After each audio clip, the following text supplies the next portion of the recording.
free. An idea that not only defines our shared history, but a shared destiny. If we are to progress together and collaborate in a new way, it's also important for us to develop a sense of being something larger, a sense of being part of North America. Right now at the elementary school level, we by and large learn about our country and about how we differ from our neighbors and the rest of the world. I think it's time now to also learn, in addition to how we differ, what we share in common. And what North America is as a whole. It's more than just a geographical expression. I think that students should have a mandatory part of their curriculum that not only teaches them about their country, but also about their country's place in North America. I think from the elementary school level, the secondary, the university level, you can develop on that foundation a great deal more knowledge about what we have in common, about the problems that we share, about strategies for addressing those problems. And so right through university, we should have centers on North American studies that research and examine these questions and help all of our peoples know more about each other than they currently do. Frankly, Mr. Ambassador, we lack the trained men who would be able to plan and implement operations in an area we think is vitally important. Because of this, we are also requesting that your team of advisors include a senior officer who is thoroughly experienced in psychological operations. Very well, sir. I think we can provide you with an expert on the subject. He is concerned with its people, their way of life, their religion, their culture, their sense of national identity, or lack of it. He must know the people of Hostland, for their minds will be his primary objective.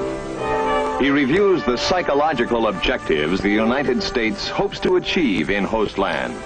Once the people start to consider themselves as a national group, acceptance of their government tends to increase, thus making penetration by subversives much more difficult. Psychologically, the people must be convinced that if it were not for the insurgents, these restrictions would not be necessary, and that when insurgent activities cease, restrictions will be removed. As the people are affected by the program, so the program is affected by their changes in attitudes. A successful PSYOP program will make them perceive things from the desired viewpoint. What thoughts will pass through his mind? What images will he see? What factors will push him in one direction or another?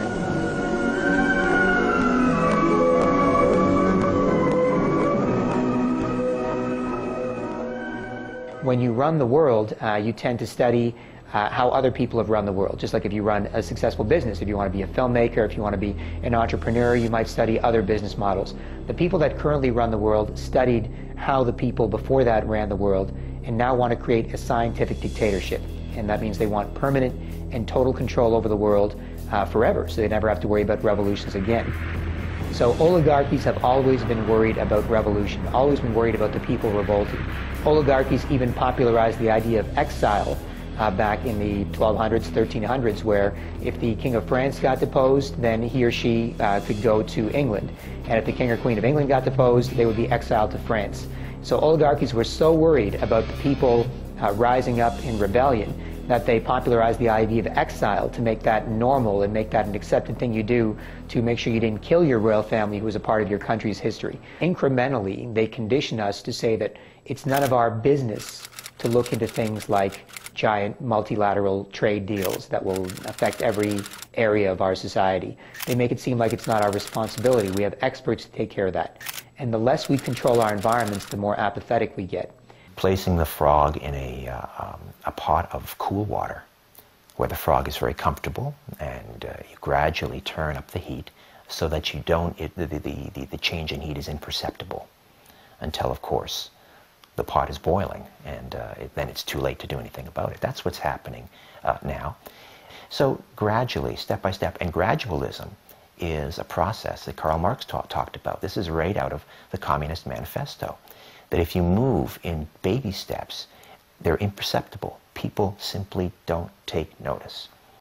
Would you prefer to follow a careful, incremental, small, step-by-step approach, or prefer a bolder vision for the future and to design and pursue that vision?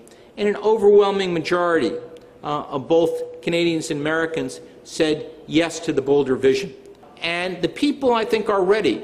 The way I interpret the polls is not that they want a North American Union, but they are quite pragmatic about different ways to relate to each other and open to new configurations in North America. They learned long ago that you cannot just take it by brute force. I mean, when Hitler tried to do it, just take it by brute force, it doesn't work. The people will always prevail. So they've learned their lesson, and they realize that now you have to do it through stealth, through things like propaganda and controlling the media and the education system, and basically turn it around so that the people are in complete and total acquiescence, that they will literally beg for their own enslavement. By doing incrementally these changes in our laws and our land, then one day we'll all wake up and say, oh, that's just the way it is. But it was not supposed to be that way. You can come across a border with an army with all of your military machinery, and people say, oh my gosh, we're being attacked. But right now we're being attacked, but incremental changes is a way that people don't see that the arrows and bullets and guns and cannons are blazing at us, and we don't recognize that. So most people aren't aware because of what they've learned from the media and what they learned in school, and it's amazing how quick information spreads these days. So that's probably why people have such a hard time waking up sometimes, because the conditioning runs deep. If you get into an elevator and there's 20 people on the elevator and 19 of them are facing the back of the elevator, well, by social conformity, although the right thing to do is to face the front of the elevator because that's where the door is open, to fit in with the greater crowd, you turn around and face the back. Don't know why, but this is what seems to be the status quo. When you have incremental damage and it keeps increasing, you can wake up one morning and realize that something has to be done. Well, you get political change of fundamental nature of this sort only if you have a real big earth-shaking event. 9/11 was an earth-shaking event. The Great Depression was such an event. 2 world wars costing millions and millions of lives and casualties among European countries was such an event. They drive changes. The European Monetary Union was the outgrowth of people who lived through at least one of those wars to try to avoid it in the future. Precisamente yo estaba pensando anoche que cuando hay desastres, huracanes o algo así, los aprovechados son los que tienen dinero y al pobre nunca le llega nada. Y probablemente no, porque tú sabes que los más ricos en tiempos de crisis juegan más. Nosotros seguimos haciendo la lucha por la subsistencia cotidiana. Solo es eso. Well, I certainly agree that it's when periods of great instability and chaos you have the greatest opportunity for creating new institutions and moving in new directions. I think it is obvious from any study of history, world history, that the greatest initiatives have usually originated from some crisis of some sort.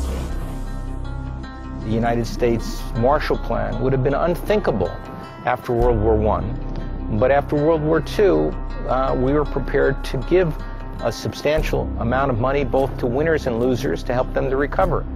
It was quite a dramatic, and it really did require a crisis, a dual crisis, one the end of the Second World War, and the second the prospect of Soviet invasion of Western Europe. I think we needed a crisis to have Social Security, to have the Works Progress Administration. In 1935, Franklin D. Roosevelt put his signature on the Social Security Act.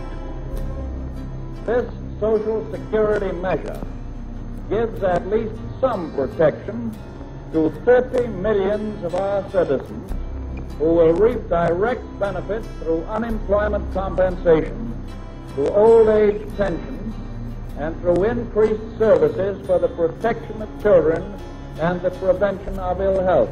There's no doubt that steps that many people think would be desirable are extremely difficult to do in the absence of some moment in which people can step back and see that fundamental change is required. Robert Pastor and Alan Gottlieb, they both expressed their beliefs that the greatest initiatives come out of disasters.